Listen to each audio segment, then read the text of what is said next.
Imagine setting up multiple scopes or changing scope options with just a single command. Sounds good to me, so let's dive in. In this demo, we're going hands-on to create a brand new DHCP scope using PowerShell. We'll add some exclusions to that scope so certain IPs are off limits. Then we'll dial in the lease duration because we certainly don't want IPs sticking around forever. And finally, we'll activate the scope to start serving addresses to clients. So let's roll up our sleeves and get started. All right, let's dive right in. I'm here in my Windows 10 machine and I'm remoted into our server SRV1. First things first, we need to check and see if there are any DHCP scopes already that could conflict with our new setup. So to do that, we'll use the get DHCP server v4 scope commandlet, right? This commandlet would show us all the IPv4 scopes currently configured in our DHCP server, but because there are none on here, we're starting from scratch. We don't have any showing up. We need to create a scope for the 192.168.1.0 network. I don't see any existing scopes here at all that may conflict, so we can go ahead. So now let's roll up our sleeves and create a new DHCP scope. So I'm going to define the scope parameters here using a PowerShell hash table. I'm going to pass those parameters then to the add DHCP server v4 scopes command. Passing parameters to a command like this is called splatting. And since I'm not doing this in any script editor, we're just going to be doing ad hoc commands. I just copied and pasted this right here inside of the console. So I've now just defined and created a new DHCP scope with a specific range of IP addresses and a subnet mask. Now let's go ahead and set the lease duration for our scope. The lease duration dictates how long an IP address is reserved for a device once it's assigned. So I'm going to set it for 8 hours. So I've now set the DHCP server scope that we had just created using the scope ID in this case instead of the name. The scope ID is always going to be the network address, which is typically going to end with .0. And the lease duration is set to 8 hours now.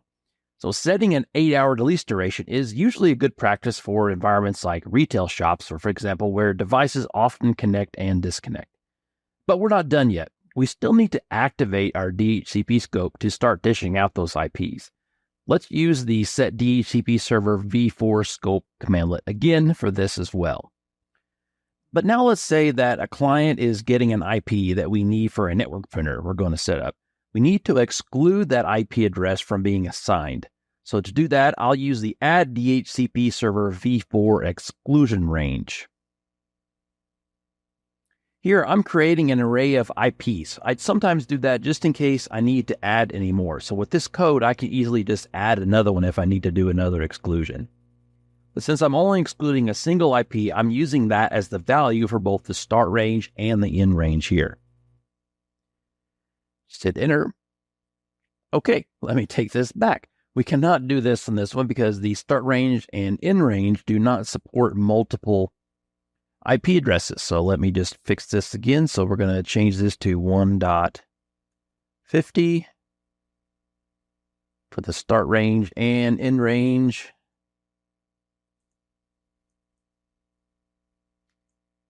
Enter and voila. Forget what I just said about there with the excluded IP. So that sometimes it's a habit of mine because sometimes you can provide an array of IPs, an array of strings for a parameter. In this case, PowerShell told you can only set one IP per instance. So now that I have that exclusion range set up, I want to go ahead and check the server scope. So let's go ahead and move over here to the GUI on the actual server. Just check for the exclusion range. You come over here to address pools, and now you can see that 192.168.1.50 is excluded from distribution. So we have everything set up just great. Okay, so that wraps it up. We've successfully set up the new DHCP scope. We set an 8-hour lease duration, activated the scope, and even excluded some IPs for essential systems. Time for some action. In this demo, we'll use PowerShell to set these key scope options, making sure our clients get all the network configuration they need. So I'm on my DHCP server again, SRV1, and I'm going to configure some scope options on our freshly created DHCP scope. Let's first make sure it's still there. Yep, there it is. Let's start by configuring the router or the gateway option for our DHCP scope. This option defines the default gateway for all the clients that it'll use. the set DHCP server v4 option value commandlet, that commandlet is used to set the default gateway option, which in this case is option ID 3 for our specified DHCP scope. So I'll hit enter and looks like it worked. Now let's configure the DNS server options for our DHCP clients. Okay. Oh, darn it. It failed. All right. It says 192.168.1.2 is not a valid DNS server. Well, that is correct because I do not have those in my lab environment. Since the commandlet does have built-in validation like that, since I have this in my lab environment and I'm just doing it as a test, I can use -force to go ahead and override that validation. Now it should be working just fine. Let's go ahead and check it just to make sure. And it's not the get DHCP server v4 scope commandlet. What it actually is the get DHCP server v4 option value commandlet. Assign the scope ID, and we now see the lease, the router, and the DNS servers. Looks like it's there. Let's make sure.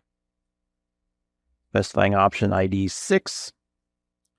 And it's still hiding the value, so we can just pipe this to select object star. And now we can see 192.168.1.2 and 1.3. Yes, the DNS servers are finally set correctly. All right, so in this demo, everything looks good now. We have set some key scope options, such as the router and DNS servers, all using PowerShell.